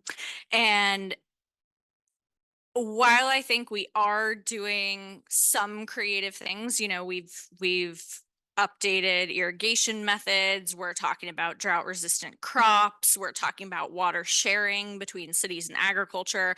The agricultural sector is so large in the basin and uses such a large percentage of water. And in my mind, there's just so much kind of culture built up around that and institutions built up around that, whether it's, you know, formal things like irrigation districts or kind of more ideas like seniority about who gets to use water and who should use water. And someone said earlier, you know, farming is like the American way. It's how to be a good American in the Colorado River Basin.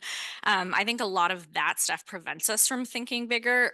I do think we need to think bigger though. And one thing I've proposed is thinking about water or cities using amounts of water for what end. So maybe if the end is to generate, or if, you know, they can trade off some of the water use to generate clean energy and support more productive agriculture somewhere else, maybe we can design programs that allow water to be moved around that way that we currently can't do in the basin.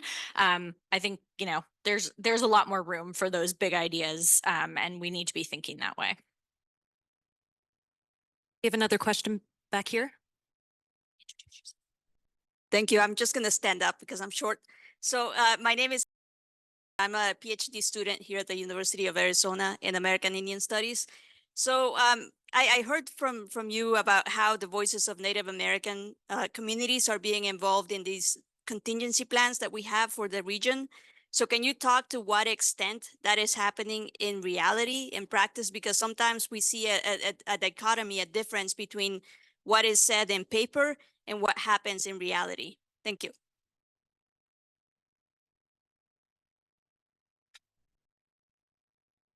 I mean, it's difficult to say anything generally about the tribes. The 30 tribes in the basin are incredibly diverse. They're diverse linguistically, they're diverse economically, they're diverse geographically, they're diverse hydrologically, and they're diverse in terms of the amount of influence that they have in the process. So there are some tribes who have settled their claims or have decreed rights by the U.S. Supreme Court. They have a rather substantial amount of influence, and some of them have wielded that influence significantly and continue to be major players. Others, for a variety of reasons, sometimes economy, sometimes resources and geography, sometimes history, remain marginalized and don't have a seat at the table. And so it's hard to say anything generally about the tribes, except that I do think we're getting better, and the tribes are increasingly better represented and more engaged and more involved in the negotiation process. But again, it's hard to say anything generally. Here, I'm going to ask a question. Yeah. I'd like to ask a question while you think. I think we have time for my question and one more. So if anybody raises their hand. I've listened to you and your answers and talking about the prior panel as well. Where do we start to do some of the things you think we should do, given these polycentric circles of governance, given the diversity of players, so many layers. So where do we start? It's okay to say this is what needs to happen, but how do you see it happening? And Dustin, I'm going to give you this thing because you studied Murray Darling, and that's a really rich example too. So anyway.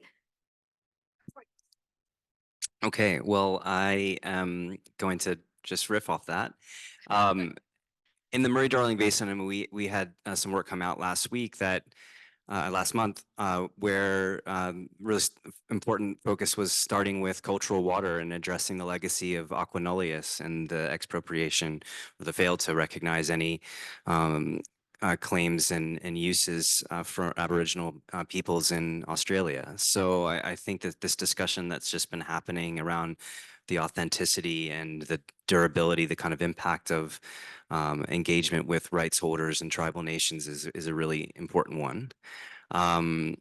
The other point that I'll make, just because it came up in the earlier panel, and I think it's worth a little bit of nuance or reflection, is a lot of people say, let's start with where the crisis is as this opportunity. And, over the years after going to Murray-Darling, I would regularly say some version of that. It's never waste a crisis, but don't wait for one. But crises, as Roger Poolwardy, the NOAA climate scientist, would say, are windows for bad ideas too. So I think having a more proactive approach as is necessary in the road to 2026 will be important. And the Achilles heel, I think, of cooperation in the basin, in addition to working with tribal nations, is the rural-urban divide. And there are some fantastic examples of regional coordination, both informal and formal. That's like a kind of small scale polycentricity, perhaps, where the circles can be coherent. Where I think that there are some geographies that are approaching crises or thresholds, or at least the perception of them, where investment in regional coordination would go a long way to spill over and spill up to some of the other processes that are happening. I don't know if this is where I think we should start, but I just wanted to mention a place where we are starting that's kind of unique. So I believe it was in July or August of 2023. It was the first time ever that the federal government, the 7 state representatives, and the tribes got together and sat in a room together. And I think they've had at least one more meeting since, maybe more. It's still kind of an under wraps process, but I think that is both shocking and exciting to hear that we're starting to think about these questions. And we've heard a lot about how different the tribes are, and how, you know, some may be more involved or more interested in being involved than others, and figuring out taking that seriously, figuring out how to actually create a governance process that legitimately involves tribes, I think is a place we definitely need to start. The Upper Basin has already been mentioned. The Upper Basin's been having a really good working relationship with a number of tribes. So that's one place. I think the other place is more rooted in kind of the collaboration theories that I was talking about. I think helping people identify common goals, common threats, commonalities in their needs and life is really, really important. Putting people in a room together, not only to talk about the issues and let it devolve into conflict, but also to get to know each other, build relationships, understand that the person across the table isn't being mean or being the bad guy, but is defending their interest in the same way that you are probably defending your interests at the table. It's those sort of soft social processes that I think are a really critical starting place. I've seen in the Colorado River Basin on smaller scales over the last 20 years how some of these processes have really helped stakeholders understand that they live in a system together, and that if we continue these conflicts over how we use water to the point where, you know, one interest is not getting anything, that system is going to crash, and it's going to be bad for all stakeholders. And so I think there's a lot more innovation that we can do on the governance side as a really important start for this. I would say start with the things that are going to take the longest. So I think some of these infrastructure projects that we're talking about are going to take a long time. I think that there is real momentum, and we are in a real window of opportunity to settle the water rights claims of the Navajo Nation, the Hopi tribe, and the San Juan Paiute. We're right there. This is a moment where there is a lot of federal money that's available that might not be available much longer. These tribes have taken some tough defeats, both in state court and in the U.S. Supreme Court, but a lot of their partners and neighbors are dealing with some pretty scary uncertainties as well. I think the moment is right now to find a settlement that's equitable and then start investing in that sort of infrastructure project to provide improved water supply to the Navajo, the San Juan Paiute, and to the Hopi. And it's going to take us a long time. If we really want to have a desalination plant and have it be a part of our plan, we're decades away from it being a reality, but if we want it to be a part of it, we better start doing something. Final question over here. Hi, my name is.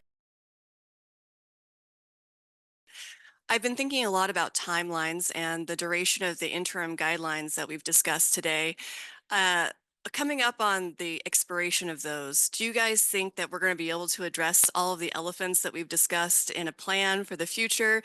And my question is, if not, then if we're coming up with some other next step adjustment, incremental change to the way that we manage the Colorado River Basin, what sort of considerations do you think would be absolutely essential to consider in the creation of this next interim guidelines? Or just one response, or super brief?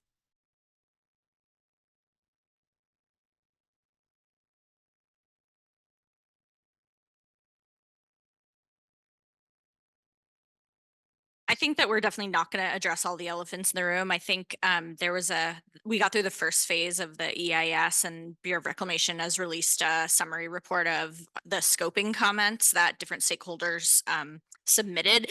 And I think their scope is fairly narrow. We're still talking about reservoir reoperations, and all of these other things are going to have to be dealt with in simultaneous processes. But building on what Rhett said, I think we have the motivation now to do that. And so even if we can't fix everything in the set of 2026 guidelines, maybe we can at least use it as a moment to push these other things forward. And I have lots of little things I think are essential, and I'm totally happy to send you my scoping comments. And Reclamation really did put out a great summary report of those too. So join me in thanking this great. Hi, everybody. I'm Kathy Jacobs, and I get the last word here, which is a place I like to be. So I really appreciate that. I also want to acknowledge there's a lot of experience in this room and acknowledge all of your contributions to water management solutions in this state. I work for the University of Arizona. I'm the director of the Center for Climate Adaptation Science and Solutions. And our focus is trying to connect science and decision making and help people, live in a more resilient world. I want to talk a little bit about why it is that this issue matters so much to me. I worked for 23 years for the Arizona Department of Water Resources and helped to implement the Groundwater Management Act. And you can't go very far down any water management road without hitting the Colorado River. The Colorado River really is the backbone of the water management system for the West. And it's also in crisis, as we've all noted. So there's a lot that needs to be thought about here. We have transformed a free-flowing river that many view as being sacred to an engineering marvel that is essentially a delivery system for water and power. It's going to take a lot for us to reimagine a future for this river. Many folks really prefer incremental solutions because they're much easier. And in fact, we hear the incremental versus transformational conversation in every hallway. And as you see, we've now put ourselves into a box relative to 2026 by not leaving enough time for there to be a really dramatic and transformational change. So clearly we will be trundling down the road as we have with relatively small Band-Aid type approaches and not probably taking into account these big issues and all the elephants that are trampling around here. So investments in the status quo is the real reason that we have issues with governance. And by investments in the status quo, we don't mean just egos, we mean money. There's lots of money invested in the way the existing water management system works. And it's hard to get people sort of pried out of their caves and, the various holes that they've dug for themselves. It's hard to get them out of there. And so incentives are going to be important. I think it's absolutely doable to set up a system that is based on understanding what people's motivations are, building trust, building collaborative processes, but that's a long-term process. And we don't really seem to have the people who are willing to actually name the elephants in charge. So we need to get on with that part. So what will it take to be really ready for transformational change? If crisis leads to innovation, how serious does it need to get? I mean, we've just seen what should have been the kind of event that really caused a lot of coming together, but instead it did cause coming together around short-term solutions. And that's understandable. I mean, it's really risky to think about these really big changes, and nobody wants to stake their career on those kinds of things. I don't think you can have a Udall Center conversation without having at least one Mo Udall quote. And he said, everything's been said, but not everyone has said it. And I guess my perspective is the question is whether anyone is listening, because all these things have been said, but really are people internalizing what's being said and using it in their day-to-day lives as they move forward.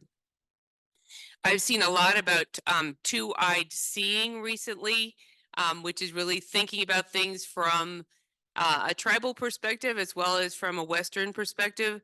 And I guess I'm now thinking about what does two-eared hearing sound or look like or sound like, because we're not hearing each other. We're actually talking past each other. And we're not going to get to the kind of transformational solution that our children and our grandchildren deserve if we don't listen and engage in a better way. I think Elizabeth pointed out that one of our big issues is we don't have a king or queen of the Colorado River.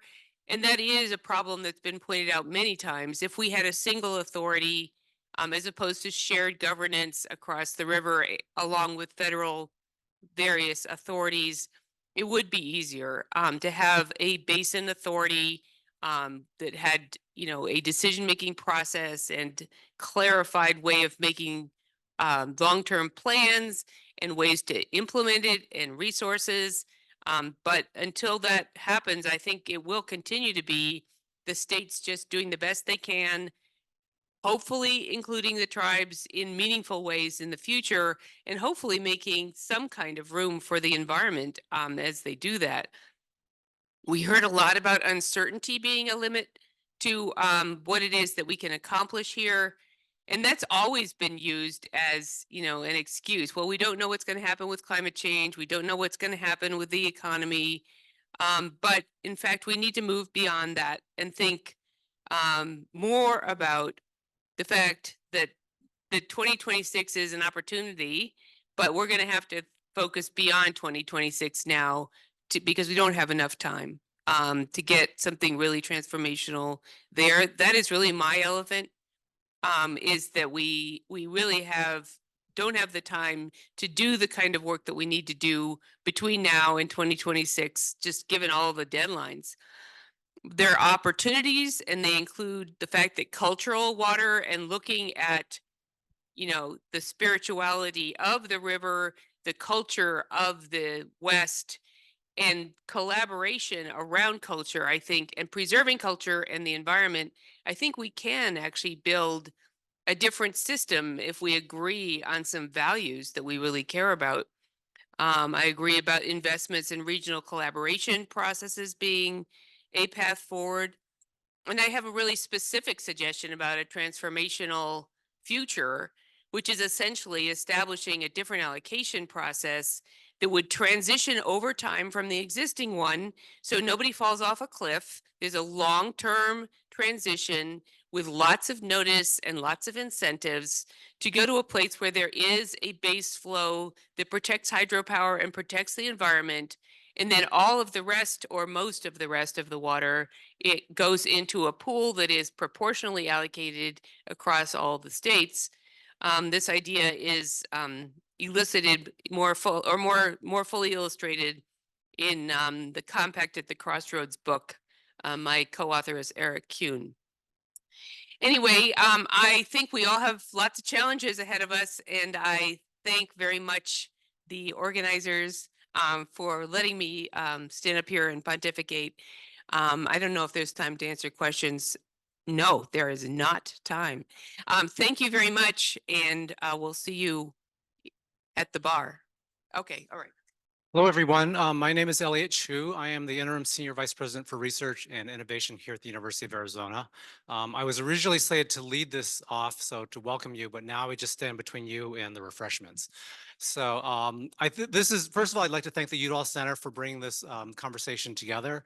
I think it's really important to remember, as all you do know, the importance of public policy on really solving really incredibly challenging problems as opposed to just the technical solutions that we often go to as our first point of view. I'm a physical scientist, so that's where I go to initially. But then as I sit through these conversations, I learn both about the complexity and the challenges to get to a place where we can preserve the water for power and the environment and other uses in the Colorado River Basin.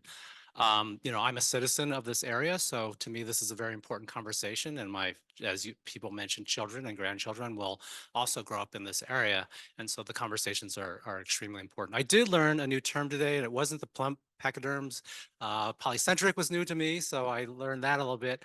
And I'd like to thank all of you for coming, to contributing to this really important conversation. I'm a little bit more optimistic, I would say, today after hearing some of this than I was probably 24 hours ago, just knowing that there are very intelligent, really devoted people who are trying to move to a solution that will solve it for everybody. So thank you very much. Thank you for coming. Thank you for the organizers and the whole Udall team for putting together an amazing conversation. And thank you for coming to the University of Arizona.